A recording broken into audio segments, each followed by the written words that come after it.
é você? Você é aquele moleque idiota, o Kiki, amigo do Mu, não é? Escuta aqui, como é que você conhece o Mu? Onde ele está? Eu não sei, me solta. Não minta pra mim. Se você não quer ver sua cabeça arremessada contra as rochas, é melhor me levar até ele. Eu já disse que eu não sei, mas afinal de contas, quem é você? Quer mesmo saber? Eu sou o Cavaleiro de Prata, Aracne de Tarântula. Cavaleiro de Prata? Sim, e agora, moleque, me leve até Mu. Aracne é um cavaleiro de prata exclusivo do anime cuja armadura representa Tarântula. Aracne é enviado por Phaetonte, chefe das forças do santuário, ao castelo Mu nas montanhas Jamir, com a missão de trazê-lo de volta ao santuário para ajudar na busca pela desaparecida armadura dourada de Sagitário. Chegando até o Monte Jandara, onde depara-se com Kiki, Aracne agarra o menino, lhe ordenando que o levasse até Mu. Com a recusa de Kiki, Aracne o arremessa contra as rochas, mas o garoto acaba salvo por Ceia de Pégaso, que havia escalado o Monte Jandara a fim de colher um pouco da água da vida, com propriedades supostamente curativas para a cegueira de Shiryu de Dragão. Aracne reconhece Seiya como responsável pelas mortes de vários cavaleiros de prata, prometendo que o derrotaria. O cavaleiro de Tarântula adota sua curiosa postura, emanando uma cosmoenergia que em nada se parecia com a de outros cavaleiros. Aracne se sobressai durante todo o confronto.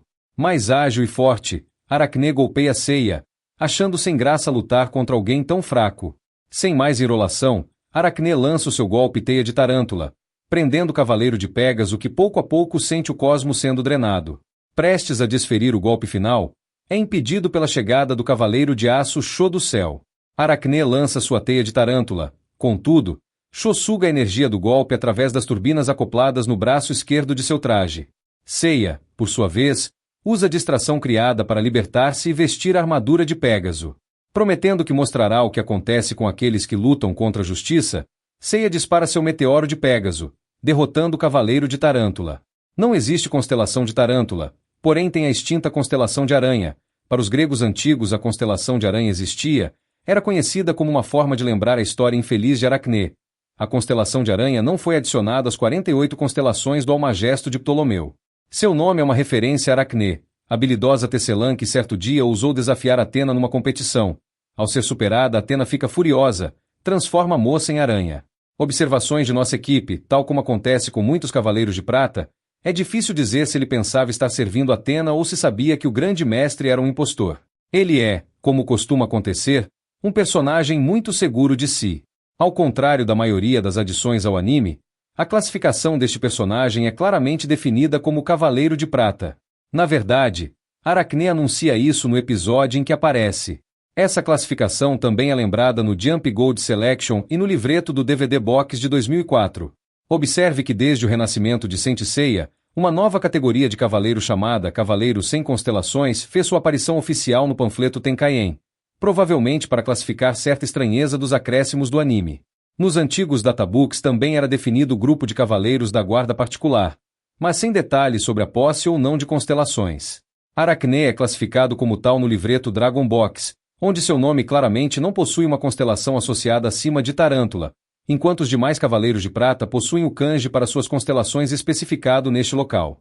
No final, Aracne é, portanto, um cavaleiro de prata, mas que não é um dos 88 verdadeiros cavaleiros que possuem constelações e, portanto, não é incluído na lista dos 24 cavaleiros de prata de patente. Nos cartões colecionáveis italianos e no álbum latino-americano de 2004, Produtos Licenciados, aparecem informações sobre o personagem, como idade e local de nascimento. Também temos que explicar que os 88 cavaleiros regidos sobre uma constelação são como o exército de frente que deveria estar presente no santuário em caso de um ataque. Porém, como a própria série e jogos deixam claro, existe um segundo grupo de guerreiros que atua como suporte dentro ou fora do santuário. Esses cavaleiros recebem armaduras honorárias sem constelação, sonotas, especiais, e são classificados conforme seus níveis de desenvolvimento do cosmo. Assim pode ser chamados de cavaleiros de bronze ou prata, independente do material de sua armadura. Esses guerreiros são destacados para diversas funções, como a guarda particular do grande mestre, a guarda dos entornos do santuário, treinamento de aspirantes a cavaleiros fora do santuário, e até como guardiões de locais importantes para o santuário, como aconteceu com os guerreiros azuis. Curiosidades. Não existe um desenho oficial da armadura da Tarântula em versão totem, mas é possível encontrar desenhos de fãs que a representa como uma aranha. Técnicas e habilidades de combate. Mesmo sendo um cavaleiro Sonotas, por estar classificado como um cavaleiro de prata, sua velocidade provavelmente está entre Mach 13 e Mach 6. Supondo que armaduras de prata sem constelações possuam habilidades semelhantes às armaduras de prata normais, a armadura de prata usada por Aracne deve ser capaz de suportar o frio descendente de até menos 200 graus Celsius. Mas não há como saber quais são realmente as capacidades das armaduras de prata sem constelações. Para finalizar, Aracne fica em nossa classificação como A, que tem como base os Cavaleiros de Prata. Teia de Tarântula!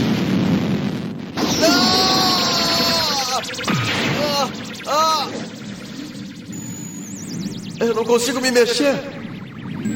Teia é inútil. Quanto mais você lutar, mais energia a teia vai absorver. Você está liquidado. Minha cosmoenergia está desaparecendo.